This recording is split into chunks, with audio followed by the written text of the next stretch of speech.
तो हम लोग जो है लॉ ऑफ केमिकल कॉम्बिनेशन पढ़ लिए। अब हम लोग पढ़ेंगे एवोगैड्रो लॉ के बारे में। तो एवोगैड्रो लॉ आया कैसे, है ना। एवोगैड्रो लॉ जो है बहुत सारा थ्योरीज को स्टडी करने के बाद आया है। एवोगैड्रो से पहले जो जो थ्योरी दिया गया था वो सब को स्टडी करने के बाद एवोगैड्रो ने एक नया लॉ दिया। तो कैसे एवोगैड्रो जो फाइनल कंक्लूजन पर पहुँचे वो कैसे पहुँचे, बहुत इम्पॉर्टेंट लॉ है एवोगैड्रो लॉ। क्योंकि आज जो हम लोग फॉलो करते हैं, जो मॉडर्न केमिस्ट्री में फॉलो करते हैं, वो एवोगैड्रो लॉ के हिसाब से ही चलते हैं। एवोगैड्रो लॉ को फॉलो करते हुए ही हम लोग केमिस्ट्री में सारा क्वांटिटिव मेजरमेंट करते हैं। इसलिए एवोगैड्रो लॉ बहुत इंपॉर्टेंट है, इसलिए उसको पढ़ना पड़ेगा कि ये इसका इवोल्यूशन हुआ कैसे, ठीक है, एवोगैड्रो लॉ आया कैसे। तो सबसे पहले जो एटॉमिक थ्योरी, जो सबसे पहला एटॉमिक थ्योरी जो बहुत ही पॉपुलर हुआ था और आज भी लगभग पॉपुलर है, वो क्या है, डाल्टन्स एटॉमिक थ्योरी। तो सबसे पहले देखेंगे कि डाल्टन्स एटॉमिक थ्योरी क्या कहते हैं। So according to the Dalton's atomic theory, according to Dalton's atomic theory, what it says, what Dalton says, Dalton says atoms of the different elements combine with each other in a simple whole number ratio. Dalton क्या कहता है कि atom जो होता है different elements का जो atoms होता है वो आपस में कंबाइन करके मॉलिक्यूल बनाता है। वो मॉलिक्यूल सिंपल मॉलिक्यूल भी हो सकता है, कॉम्प्लेक्स मॉलिक्यूल भी हो सकता है। सिंपल मॉलिक्यूल को हम लोग एलिमेंट बोलते हैं और कॉम्प्लेक्स मॉलिक्यूल को हम लोग कंपाउंड बोलते हैं। लेकिन ये जो सिंपल मॉलिक्यूल हो चाहे कंपाउंड मॉलिक्यूल हो, दोनों बनता तो है एटम के कॉम्बिनेशन से। तो डाल्टन क्या कहते हैं कि ये जो एटम आपस में कंबाइन करता है वो एक सिंपल होल नंबर रेशियो में कंबाइन करता है ना, combined with each other in a simple whole number ratio. Whole number ratio में इसको हम एक्सप्लेन भी पहले भी कर चुके हैं। जैसे हाइड्रोजन है और ऑक्सीजन है, कंबाइन करता है होल नंबर रेशियो में जब वो वाटर का फॉर्मेशन करता है। और हाइड्रोजन पेरोक्साइड का भी जब फॉर्मेशन करता है उसमें भी सिंपल होल नंबर रेशियो में ही वो आपस में कंबाइन करता है, फ्रैक्शन में कंबाइन नहीं करता है कोई भी एटम आपस में।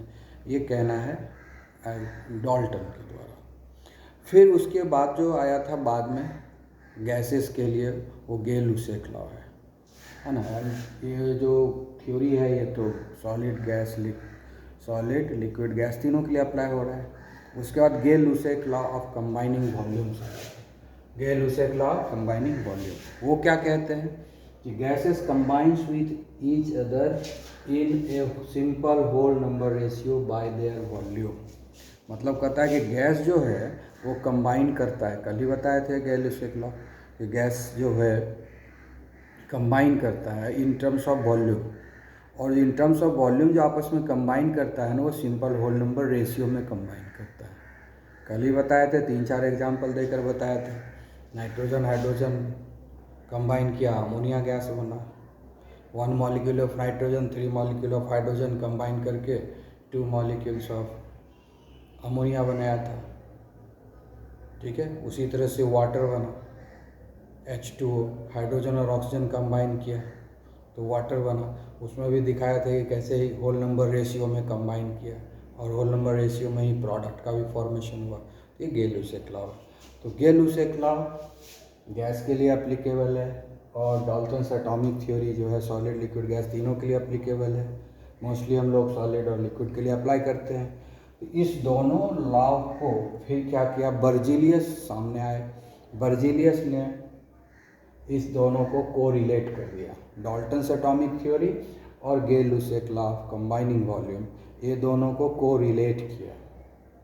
और कोरिलेट करके उन्होंने एक नया थ्योरी दिया जिसको हम लोग बोलते हैं बर्जीलियस हाइपोथेसिस, है ना। Berzelius correlated this to law and after correlations he has given a theory which is known as Berzelius hypothesis. What is this Berzelius hypothesis? यहाँ लिखा हुआ है।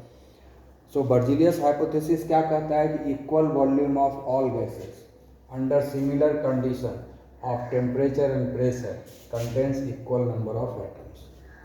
मतलब हुआ कि कोई भी गैस है अगर हम इक्वल वॉल्यूम में लेते हैं इन टर्म्स ऑफ वॉल्यूम, जैसे 1-1 लीटर सारे गैस का ले लेंगे तो उसमें नंबर ऑफ एटम सेम होगा।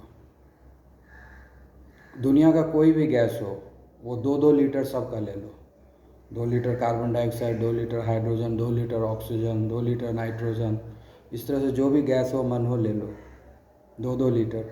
उसके बाद सब में अगर नंबर ऑफ एटम का काउंटिंग करेंगे तो सब जगह सेम आएगा, सेम नंबर ऑफ एटम आएगा। अगर ये सारा जो काम कर रहे हैं वो सेम कंडीशन में होना चाहिए, टेम्परेचर सेम होना चाहिए, प्रेशर सेम होना चाहिए। सारे गैस का टेम्परेचर सेम होना चाहिए, सारे गैस का प्रेशर भी सेम होना चाहिए। तो जब सेम टेम्परेचर और सेम प्रेशर रहेगा, और उस केस में अगर सेम वॉल्यूम लेंगे सारे गैस का, तो सारी गैस में नंबर ऑफ एटम्स भी सेम होगा। ये कहना है बर्जीलियस हाइपोथेसिस का। ठीक है, तो बर्जीलियस हाइपोथेसिस को जब अप्लाई किया गया बहुत सारा केमिकल रिएक्शंस में, तो ये बहुत जगह डाल्टन्स के एटॉमिक थ्योरी के अगेंस्ट आ गया। ठीक है, जब इस चीज़ को अप्लाई किया गया डाल्टन्स के एटॉमिक थ्योरी के अगेंस्ट आ गया। जब बर्जीलियस हाइपोथेसिस को बहुत सारे केमिकल रिएक्शंस में अप्लाई किया गया तो ये डाल्टन्स के एटॉमिक थ्योरी के अगेंस्ट आ जाता है। तो तब जाकर के मॉडिफिकेशन इसमें भी होगा। तो देखना है पहले कि ये कैसे जो है डाल्टन्स एटॉमिक थ्योरी के अगेंस्ट में कैसे आता है। ठीक है, तो हम लोग अब उसके लिए आगे बढ़ते हैं। तो अब हम लोग एक एग्जांपल लेते हैं और उस पर हम लोग बर्जीलियस हाइपोथेसिस को अप्लाई करेंगे।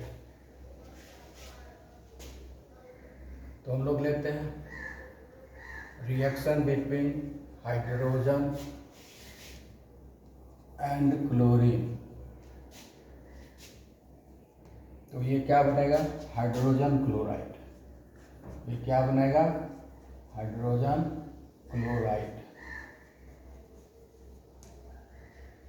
तो जब हाइड्रोजन और क्लोरीन में रिएक्शन होता है तो क्या बनाता है, हाइड्रोजन क्लोराइड बनाता है। ठीक है, अब हम बर्जीलियस हाइपोथेसिस को अप्लाई करते हैं। ठीक है, अप्लाइंग बर्जीलियस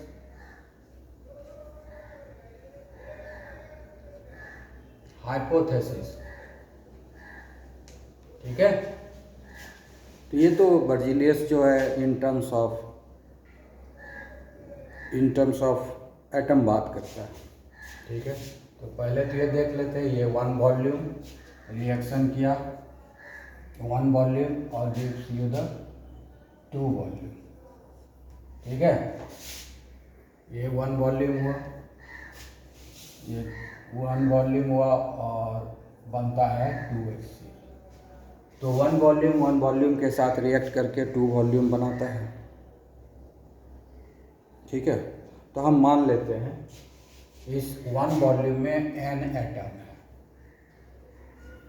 इसमें कितना है, n atom. 1 volume of hydrogen में n एटम है।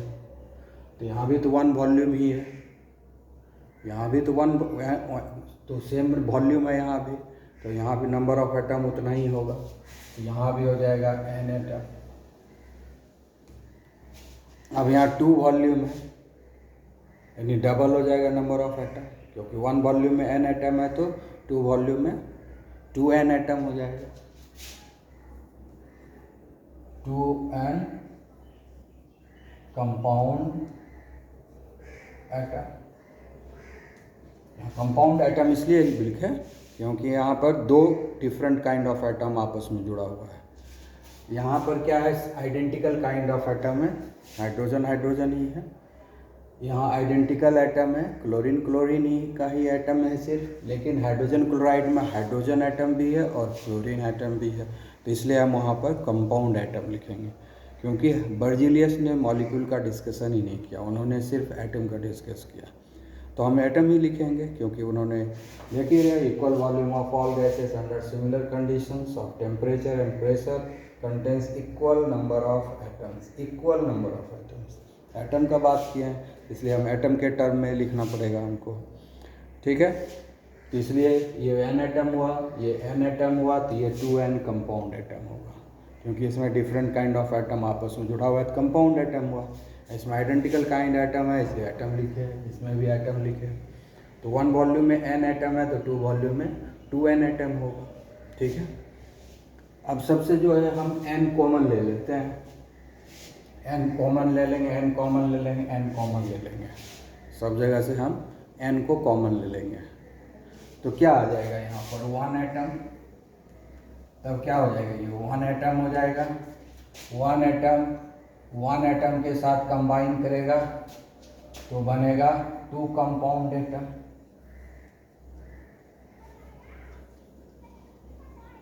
ठीक है, 1 एटम के साथ कंबाइन किया तो 2 कंपाउंड एटम बना। ठीक है, अब हमको बनाना है यहाँ पर एक कंपाउंड एटम, एक कंपाउंड एटम बनाएंगे। एक कंपाउंड एटम बनाने के लिए, जब 2 कंपाउंड एटम बनाने के लिए हमको चाहिए 1 तो 1 बनाने के लिए हाफ चाहिए, इसलिए नेक्स्ट क्या लिखेंगे हम लोग, half atom combines with half atom to form the 1 compound atom.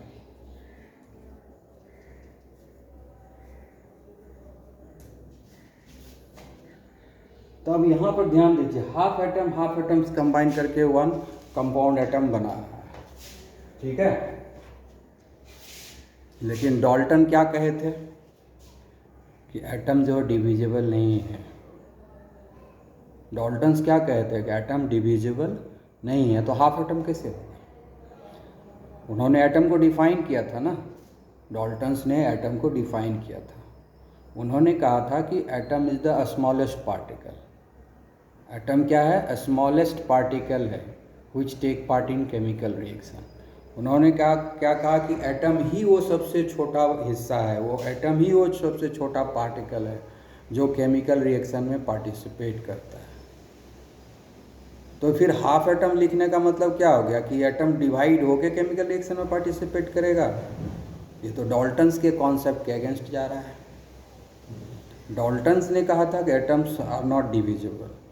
उसके बाद उन्होंने एटम को डिफाइन भी किया था कि एटम आर नॉट डिविजिबल, और एटम वो सबसे छोटा यूनिट है, एटम वो सबसे छोटा पार्टिकल है जो केमिकल रिएक्शन में पार्टिसिपेट करता है।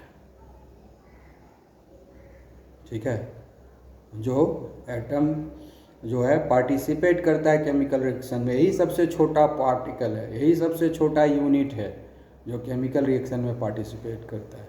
लेकिन इसमें तो दिखा रहा है कि हाफ एटम से एटम से को हाफ करके रिएक्शन कर रहा है। तो डाल्टन्स के जो रूल है, डाल्टन्स का जो एटॉमिक थ्योरी है, उसके अगेंस्ट जा रहा है बर्जीलियस का हाइपोथेसिस। इसलिए इसके मतलब क्या हो गया कि ये इसका जो है मॉडिफिकेशन करना पड़ेगा, तभी नहीं ये डाल्टन्स लॉ को फॉलो करेगा। तो इसका जो मॉडिफिकेशन है उन्होंने एवोगैड्रो किया। ये जो बर्जीलियस का जो हाइपोथेसिस है उसमें कुछ मॉडिफिकेशन किया। ठीक है, बर्जीलियस के हाइपोथेसिस को एक्सप्लेन करने के लिए उन्होंने 2 तरह के एटम को बताया। उन्होंने कहा ठीक है, कंपाउंड एटम भी होता है और एक एटम होता है। तो उन्होंने कंपाउंड एटम का नाम मॉलिक्यूल रखा। ठीक है, 2 तरह का स्मॉलेस्ट पार्टिकल का बात किया। कौन, एवोगैड्रो ने। अभी तक जो भी बात हो रही थी सिर्फ एक ही स्मॉलेस्ट पार्टिकल एटम का बात हो रहा था। अभी तक जो बात हो रहा था उसमें एक ही स्मॉलेस्ट पार्टिकल का बात हो रहा था, वो एटम था। कि एटम है सबसे smallest particle of the matter है, smallest particle of the substance है जो केमिकल रिएक्शन में पार्टिसिपेट करता है। ठीक है, जो कि एटम के डेफिनेशंस में दिया हुआ है। ये डाल्टन्स के द्वारा दिया गया, फिर दूसरे साइंटिस्ट लोगों ने भी इस तरह का डेफिनेशन दिया।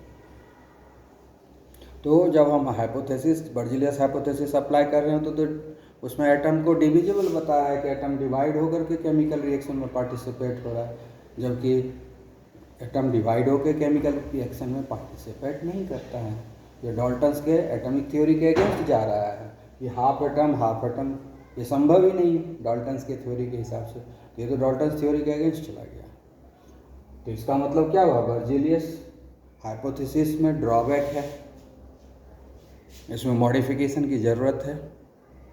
तो उस मॉडिफिकेशन को किसने लाया, एवोगैड्रो ने लाया। इसलिए जो बर्जीलियस का जो मॉडिफाइड हाइपोथेसिस आए, जो दिया गया एवोगैड्रो के द्वारा, उसी को हम लोग बोलते हैं एवोगैड्रो लॉ। सो एवोगैड्रो लॉ जो है, एवोगैड्रो ने 100% खुद से नहीं दिया, उन्होंने उससे प्रीवियस जितने भी थ्योरी आए थे सबको स्टडी करने के बाद मॉडिफाई किया फाइनली बर्जीलियस थ्योरम में, बर्जीलियस हाइपोथेसिस में। उस modified form of Berzelius hypothesis को ही हम लोग एवोगैड्रो लॉ बोलते हैं या एवोगैड्रो हाइपोथेसिस बोलते हैं। इसके लिए उन्होंने आर्गूमेंट क्या दिया कि स्मॉलेस्ट पार्टिकल दो तरह का होता है। एवोगैड्रो ने क्या कहा कि स्मॉलेस्ट पार्टिकल दो तरह का होता है। एक स्मॉलेस्ट पार्टिकल होता है जो इंडिपेंडेंटली एग्जिस्ट करता है इस यूनिवर्स में, जिसको पहले कंपाउंड एटम कहा गया था, उसको उन्होंने मॉलिक्यूल बन दिया। दो वर्ड उन्होंने लाया, एटम एंड मॉलिक्यूल। बोले molecule is the smallest particle which exist independently in this universe। Molecule वो सब्सटेंस का, मैटर का सबसे छोटा यूनिट है, सबसे छोटा पार्टिकल है जो इस दुनिया में एग्जिस्ट करता है, यानी इस दुनिया में मिलता है ना। जैसे हम लोग इस दुनिया में हैं, उसी तरह से मॉलिक्यूल भी इस दुनिया में देखने को मिलता है, पहचानने को मिलता है।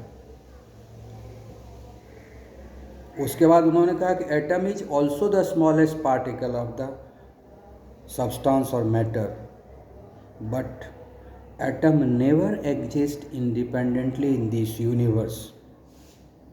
Atom never exist independently in this universe. ठीक है, बाद में इसमें भी थोड़ा मॉडिफिकेशन हुआ कि एटम एग्जिस्ट कर भी सकता है, नहीं भी कर सकता है। क्यों, जब इनर्ट गैसेस आ गया तब कहा गया कि इनर्ट गैसेस एटॉमिक फॉर्म में एग्जिस्ट करता है इस यूनिवर्स में। इनर्ट गैस को छोड़ करके बाकी दुनिया में जितना भी एलिमेंट है वो एटम के रूप में एग्जिस्ट नहीं करता है, वो मॉलिक्यूल के रूप में एग्जिस्ट करता है इस दुनिया में। जैसे ऑक्सीजन वो एटम के रूप में एग्जिस्ट नहीं करता, O2 मॉलिक्यूल के रूप में। क्लोरीन Cl एटम के रूप में एग्जिस्ट नहीं करता, बल्कि Cl2 मॉलिक्यूल के रूप में एग्जिस्ट करता है। ठीक है, नाइट्रोजन N एटम के रूप में एग्जिस्ट नहीं करता, बल्कि N2 मॉलिक्यूल के रूप में एग्जिस्ट करता है। ठीक है, तो यानी एवोगैड्रो ने डिफ्रेंशिएट कर दिया दो तरह के स्मॉलेस्ट पार्टिकल। उन्होंने दो तरह के स्मॉलेस्ट पार्टिकल का डिस्कशन किया, एक एटम है और दूसरा मॉलिक्यूल है। उन्होंने क्या किया, atom is the smallest part of an matter और substance which take part in chemical reaction that may or may not exist in this universe। मतलब एटम वो सबसे छोटा हिस्सा है जो केमिकल रिएक्शन में पार्टिसिपेट तो करता है, लेकिन इस दुनिया में एग्जिस्ट कर भी सकता है इंडिपेंडेंटली और नहीं भी कर सकता है। ऐसा इसलिए कहा गया है इनर्ट गैस को। इनर्ट गैस तो रिएक्शन करता नहीं है, वो एटॉमिक फॉर्म में एग्जिस्ट करता है दुनिया में, और इनर्ट गैसेस को छोड़ करके बाकी जो एलिमेंट है वो सब मॉलिक्यूल के रूप में एग्जिस्ट करता है इंडिपेंडेंटली। तो एटम तब मतलब दो तरह का स्मॉलेस्ट पार्टिकल में डिफ्रेंशिएट करने के बाद ये प्रॉब्लम सॉल्व हुआ।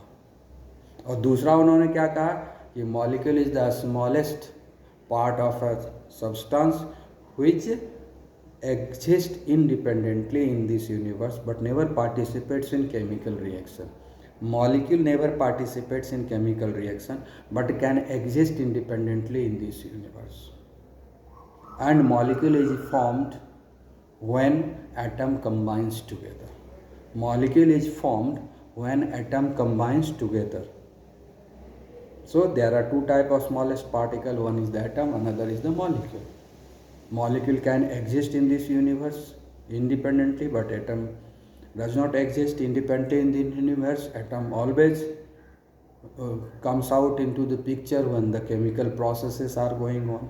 Once the chemical process gets over, it get converted into molecules. It will not exist independently in this universe. So when these differentiation had been carried out by the Avogadro, and after that the Berzelius law had been modified, that modified version of Berzelius law is known as Avogadro law. Okay.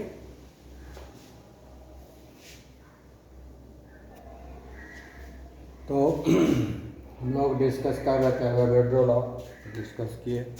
इसमें Berzelius hypothesis आया। Berzelius hypothesis को हमने apply किया बहुत सारे reactions के ऊपर, तो उसमें हमको पता चला कि ये बर्जीलियस हाइपोथेसिस जो है डाल्टन्स लॉ के अगेंस्ट जा रहा है। तो जब डाल्टन्स लॉ के अगेंस्ट जा रहा है तो ये सही नहीं है, तो उसको मॉडिफाई किया किन्होंने, एवोगैड्रो लॉ ने। तो एवोगैड्रो लॉ उसको एक्सप्लेन करने के लिए, उसको मॉडिफाई करने के लिए उन्होंने दो चीज़ बताया, एटम्स और मॉलिक्यूल्स के बारे में। बोले कि दो स्मॉलेस्ट अल्टीमेट पार्टिकल है, स्मॉलेस्ट यूनिट है, अल्टीमेट पार्टिकल है, जिसमें से एटम जो है वो केमिकल रिएक्शन में पार्टिसिपेट करता है और इंडिपेंडेंटली एग्जिस्ट नहीं करता है। जबकि दूसरा है स्मॉलेस्ट पार्टिकल और अल्टीमेट पार्टिकल मॉलिक्यूल है, जो केमिकल रिएक्शन में पार्टिसिपेट तो नहीं करता है लेकिन इंडिपेंडेंटली एग्जिस्ट करता है। ठीक है, तो ये डिफ्रेंशिएट किया गया। So Avogadro modified the Berzelius hypothesis by differentiating between the ultimate particle atom. Which ultimate particle? Atom of an element that take part in chemical reaction. तो एक अल्टीमेट पार्टिकल उन्होंने बताया कि एटम होता है जो केमिकल रिएक्शन में participate करता है, और उन्होंने दूसरा अल्टीमेट पार्टिकल के बारे में बताया जिसको उन्होंने मॉलिक्यूल नाम दिया, दैट हैज़ इंडिपेंडेंट एग्जिस्टेंस। ठीक है, तो ये डिफ्रेंशिएट कर दिया कि दो तरह का अल्टीमेट पार्टिकल होता है, एक एटम होता है और एक मॉलिक्यूल होता है। तो हमको इस बेसिस पे बात को आगे बढ़ाना होगा। ठीक है, तो उसके बाद उन्होंने आर्गुमेंट क्या दिया, उन्होंने क्या कहा कि जो गैस होता है वो इंडिपेंडेंटली एग्जिस्ट करता है। इस दुनिया में जो गैस है वो इंडिपेंडेंटली एग्जिस्ट करता है, और एटम इस दुनिया में इंडिपेंडेंटली एग्जिस्ट नहीं करता है, मॉलिक्यूल इस दुनिया में इंडिपेंडेंटली एग्जिस्ट करता है। इसका मतलब है कि गैस जो है मॉलिक्यूल के रूप में इस दुनिया में एग्जिस्ट करता है, ना कि एटम के रूप में, है ना। इस बेसिस पे उन्होंने क्या कहा, कौन, एवोगैड्रो, उन्होंने क्या कहा कि इस दुनिया में एटम इंडिपेंडेंटली एग्जिस्ट नहीं करता है, मॉलिक्यूल इंडिपेंडेंटली एग्जिस्ट करता है, और गैस भी इंडिपेंडेंटली एग्जिस्ट करता है। इसका मतलब है कि गैसेस जो है मॉलिक्यूल के रूप में इंडिपेंडेंटली एग्जिस्ट कर रहा है, न कि एटम के रूप में। एटम के रूप में एग्जिस्ट नहीं कर सकता क्योंकि एटम इंडिपेंडेंटली एग्जिस्ट नहीं करता है, मॉलिक्यूल इंडिपेंडेंटली एग्जिस्ट करता है। इसी कारण है कि हम ये कह सकते हैं कि जो गैसेस जो होता है, गैस जो होता है वो मॉलिक्यूल के रूप में इंडिपेंडेंटली एग्जिस्ट करता है, ना कि एटम के रूप में। तो ये कहने के बाद उन्होंने बर्जीलियस के हाइपोथेसिस को उन्होंने मॉडिफाई किया। क्या लिखा है, एवोगैड्रो क्या आर्ग्यूमेंट दिया, since the smallest particle of gas that has independent existence is a molecule. उन्होंने क्या कहा कि गैस का जो स्मॉलेस्ट पार्टिकल है, जो सबसे छोटा हिस्सा है, वो मॉलिक्यूल के रूप में एग्जिस्ट करता है, ना कि एटम के रूप में। इसीलिए वॉल्यूम ऑफ गैसेस को हम लोग नंबर ऑफ मॉलिक्यूल से जोड़ सकते हैं, ना कि नंबर ऑफ एटम से, क्योंकि गैस जो है मॉलिक्यूल के जो smallest particle of the gas जो है मॉलिक्यूल के रूप में एग्जिस्ट करता है, smallest particle of the gas molecule के रूप में एग्जिस्ट करता है। इसलिए अगर हम वॉल्यूम ऑफ द गैस का बात करेंगे तो उसमें जो है नंबर ऑफ एटम एग्जिस्ट नहीं करेगा, वॉल्यूम कौन बनाता है, नंबर ऑफ मॉलिक्यूल्स बनाएगा। इसलिए हम लोग वॉल्यूम को नंबर ऑफ एटम से नहीं जोड़ सकते हैं, वॉल्यूम को हमको जोड़ना होगा नंबर ऑफ मॉलिक्यूल्स से। So that is why the molecules of the gases should be related to number of molecules and not the number of atoms. ठीक है, ये आर्गुमेंट देने के बाद उन्होंने उनका अपना फाइनल एवोगैड्रो लॉ आया, जो अब हम आपको बताने जा रहे हैं।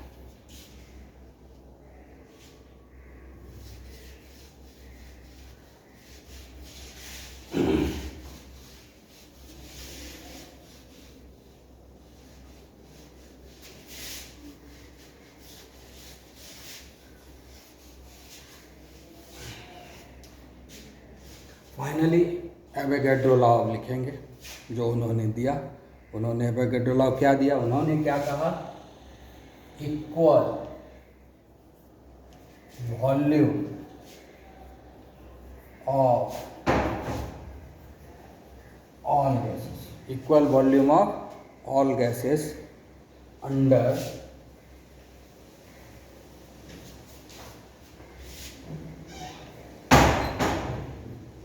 similar condition of temperature, a condition of temperature and pressure, under similar condition of temperature and pressure contains equal number of molecules। ठीक है, तो उन्होंने फाइनल जो एवोगैड्रो लॉ दिया वो क्या दिया, equal volume of all gases under similar condition of temperature and pressure contains equal number of molecules, not the equal number of atoms. यही चेंज होगा, इतना सा ही चेंज हुआ, equal number of molecule instead of atom. Avogadro just modified it to molecules. This is called Avogadro law. So this is the story of the Avogadro law. How does it evolve finally? ठीक है, तो जब हमने Berzelius law को apply किया था chemical reactions के ऊपर, तो वो डाल्टन्स लॉ के अगेंस्ट चला गया था। ठीक है, अब हम एवोगैड्रो लॉ को अप्लाई करेंगे केमिकल इक्वेशंस के ऊपर, तो इसको फॉलो करना चाहिए, इसको फॉलो करना चाहिए, तो हम देखेंगे कि ये फॉलो करता है। ठीक है, तो अब हम जिस तरह से हम बर्जीलियस लॉ को अप्लाई किए थे केमिकल इक्वेशन के ऊपर, तो वो डाल्टन्स लॉ के अगेंस्ट चला गया था। अब हम एवोगैड्रो लॉ को अप्लाई करेंगे उसी केमिकल रिएक्शन में जिस केमिकल रिएक्शन में बर्जीलियस लॉ अप्लाई किया था, और फाइनली देखेंगे कि ये जो है वो एवोगैड्रो लॉ डाल्टन्स के लॉ के अगेंस्ट जाता है या नहीं जाता है, या डाल्टन्स लॉ को फॉलो करता है, या डाल्टन्स लॉ को सपोर्ट करता है, ये देखना होगा। तो हम फिर से वही केमिकल इक्वेशन का हम एग्जाम्पल लेंगे और उसी पर हम जो है आगे बढ़ेंगे। ठीक है, क्लियर? तो अब हम लोग लेते हैं एग्जाम्पल, लेते हैं वही एग्जाम्पल लेंगे। Hydrogen reacts with chlorine and forms hydrogen chloride। Clear?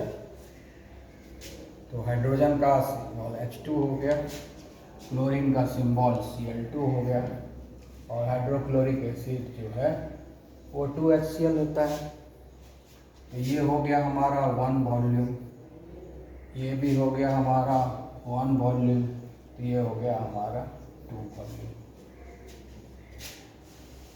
ठीक है, अब अप्लाई करते हैं। लाइन में है सर?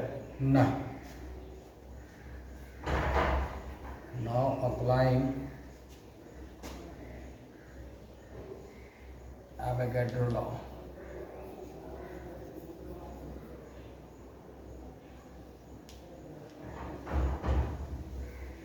अब हम लोग एवोगैड्रो लॉ को अप्लाई करते हैं, देखते हैं क्या होता है।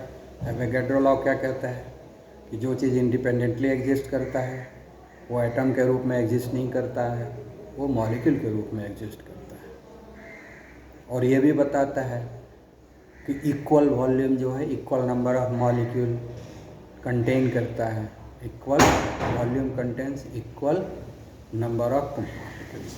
तो हम मान लेते हैं कि वन वॉल्यूम में n मॉलिक्यूल्स है। ये कितना है? n मॉलिक्यूल्स है, ठीक है। ये भी वन वॉल्यूम है, इसमें भी उसमें भी n मॉलिक्यूल्स ही होगा।